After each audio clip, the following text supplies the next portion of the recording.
हर देश के पास अपनी सुरक्षा के लिए सैन्य संगठन है। हम सदियों से देखते आए हैं कि मजबूत और ताकतवर देश कमजोर देश को हमेशा दबाव में रखना चाहा और उन पर राज करना चाहा। आज के इस दौर में कोई देश कितना मजबूत है यह उनके डिफेंस सिस्टम और हथियारों से मापा जाता है, जिसमें प्रमुख वेपन्स हैं एटम बॉम्ब्स। जिन देशों के पास परमाणु हथियार हैं वही मजबूत और सशक्त देश माने जाते हैं। दोस्तों, आज हम ऐसे भारतीय वैज्ञानिक के बारे में बात करने जा रहे हैं जिन्होंने भारत को परमाणु संपन्न देश की सूची में शामिल करने में एक अहम भूमिका निभाई, जिनकी वजह से आज हमारा देश किसी भी देश को टक्कर देने के लिए तैयार है। जी हाँ दोस्तों, मैं बात कर रहा हूँ डॉक्टर होमी जहांगीर भाभा के बारे में, जिन्हें इंडियन एटॉमिक एनर्जी यानी भारतीय परमाणु ऊर्जा प्रोग्राम का जनक कहा जाता है। हम एक बात जानते हैं कि आज की दुनिया में वह देश शक्तिशाली माने जाते हैं जिन देशों के पास परमाणु हथियार है, और यह जानकर बहुत गर्व होता है कि आज भारत भी उन देशों में शामिल है, जिनकी वजह है डॉक्टर होमी जहांगीर भाभा जी, जिन्होंने भारतीय परमाणु ऊर्जा की नींव रखी। तो चलिए दोस्तों, इस सफर में आगे बढ़ते हैं और देखते हैं इनके जीवन परिचय के बारे में, और साथ में यह भी देखते हैं कि इन्होंने इंडियन एटॉमिक एनर्जी प्रोग्राम की शुरुआत कैसे करी। डॉक्टर भाभा का जन्म 30 अक्टूबर 1909 को एक पारसी परिवार में हुआ था। इनके पिताजी जहांगीर भाभा एक जाने माने वकील थे। इनकी प्रारंभिक शिक्षा यानी 10th और 12th की पढ़ाई मुंबई के ही एक स्कूल में हुआ। भाभा शुरू से ही गणित और विज्ञान विषय में खास रुचि रखते थे। सन 1927 में भाभा जी अपने आगे की पढ़ाई करने के लिए इंग्लैंड चले गए और वहाँ उन्होंने कैम्ब्रिज यूनिवर्सिटी में मैकेनिकल इंजीनियरिंग में प्रवेश लिया। दोस्तों, यह वह टाइम था जब कैम्ब्रिज यूनिवर्सिटी बहुत चर्चा में था, क्योंकि उस समय भौतिक विज्ञान के क्षेत्र में बहुत सारे वैज्ञानिक नई नई खोजें कर रहे थे, जैसे कि जे थॉमसन ने इलेक्ट्रॉन की खोज करी, W.H. ड्रैग ने एक्सरे डिफ्रैक्शन को खोजा।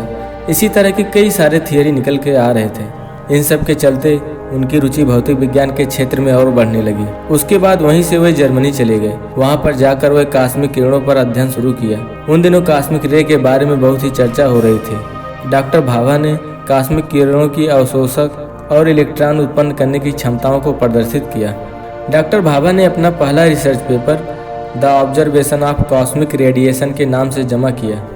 दोस्तों, कॉस्मिक रे होता क्या है, इसको थोड़ा समझने की कोशिश करते हैं। कॉस्मिक रे एक तरह का हाई एनर्जी पार्टिकल्स होता है, जिसमें लगभग 89% प्रोटॉन होता है। बाकी लगभग 11% अल्फा कण, इलेक्ट्रॉन और अन्य कई दूसरे कण मौजूद होते हैं, जो अंतरिक्ष में उपस्थित तारे, ग्रह और ज़्यादातर सूर्य से निकलती हैं।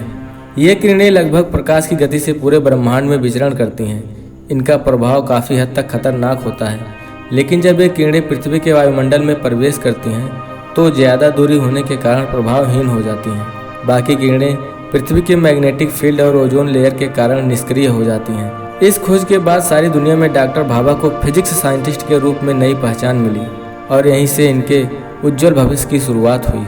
डॉक्टर भाभा अपनी शिक्षा पूरी करने के बाद सन 1939 में इंडिया वापस लौट आए।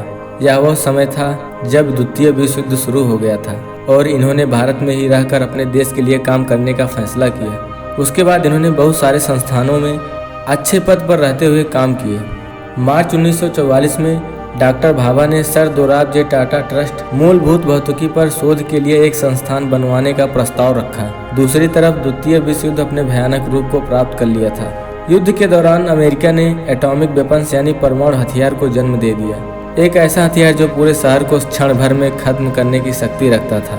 16 जुलाई 1945 को अमेरिका ने अपने पहले परमाणु बम का सफल परीक्षण किया। अब अमेरिका दुनिया का पहला परमाणु शक्ति संपन्न देश बन गया। इधर युद्ध के दौरान जापान अमेरिका के आगे झुकने को तैयार नहीं था। अमेरिका अब ये बात बिल्कुल बर्दाश्त नहीं कर पाया और 16 अगस्त 1945 को ही अमेरिका ने जापान के दो प्रमुख शहर हिरोशिमा और नागासाकी पर परमाणु बम गिरा दिया। ये दोनों शहर एक ही झटके में तबाह हो गए, जिसमें लगभग 1.5 लाख लोगों की मृत्यु पल भर में हो गई।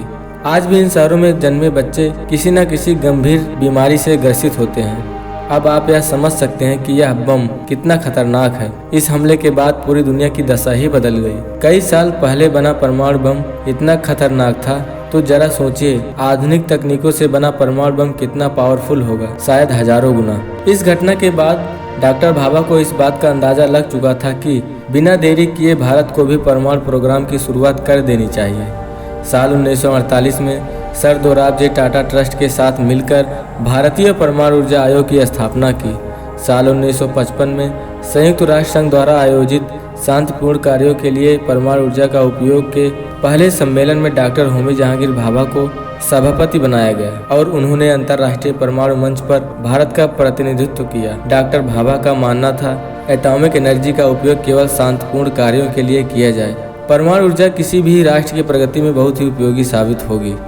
60 के दशक में कई विकसित देशों का कहना था जो विकासशील देश हैं उन्हें परमाणु प्रोग्राम पर कार्य करने के बजाय देश के अन्य समस्याओं पर ध्यान देना चाहिए, लेकिन डॉक्टर भाभा ने इसका विरोध किया।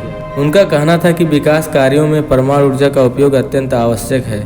दरअसल विकसित देशों को लग रहा था कि अभी अभी गुलामी से आजाद हुआ देश परमाणु क्षेत्र में क्या ही कर लेगा और यह कह के मजाक उड़ाते थे। डॉक्टर भाभा ने भी अपने मन में ठान ली कि भारत को एटॉमिक फील्ड में खड़ा करके ही रहेंगे। 3 जनवरी 1954 को देश का पहला परमाणु ऊर्जा विभाग की स्थापना की गई। वर्ष 1957 में मुंबई के करीब ट्राम्बे में पहला परमाणु अनुसंधान केंद्र राष्ट्र को समर्पित किया। सारे विकास कार्य तेजी से चल रहे थे।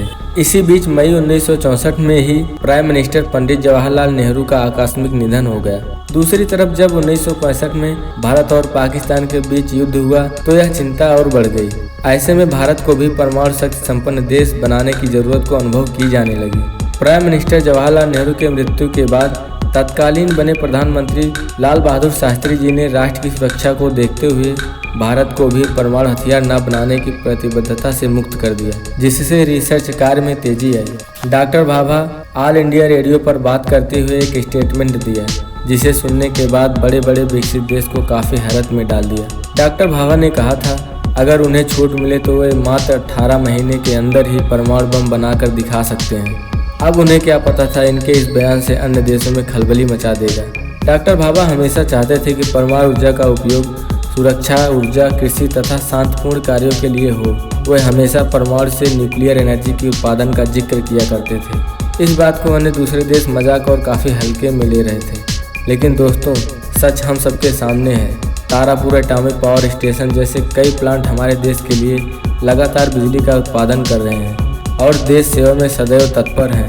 डॉक्टर भाभा द्वारा ऑल इंडिया रेडियो पर दिए गए इस बयान के मात्र 3 महीने बाद 24 जनवरी 1966 को भाभा जी एयर इंडिया के फ्लाइट नंबर 101 से सफर कर रहे थे। मुंबई से न्यूयॉर्क जा रहा यह विमान रास्ते में माउंट ब्लैक पर हादसे का शिकार हो गया। इस हादसे में डॉक्टर होमी जहांगीर भाभा समेत विमान पर सवार 117 यात्रियों की मौत हो गई। यह भारत के लिए बहुत बड़ी क्षति थी।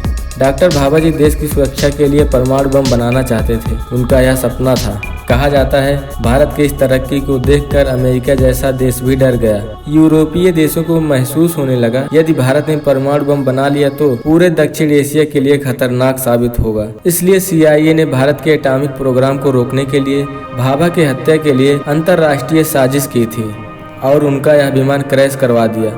हालांकि इस घटना का कोई खास सबूत नहीं मिला, लेकिन एक्सपर्ट का यही कहना है। इस तरह हमारे देश ने एक महान साइंटिस्ट को खो दिया। भारत ने अपना पहला न्यूक्लियर टेस्ट मई 1974 में पूर्व प्रधानमंत्री इंदिरा गांधी के शासनकाल में किया था, जिनका कोड नेम था स्माइलिंग बुद्धा।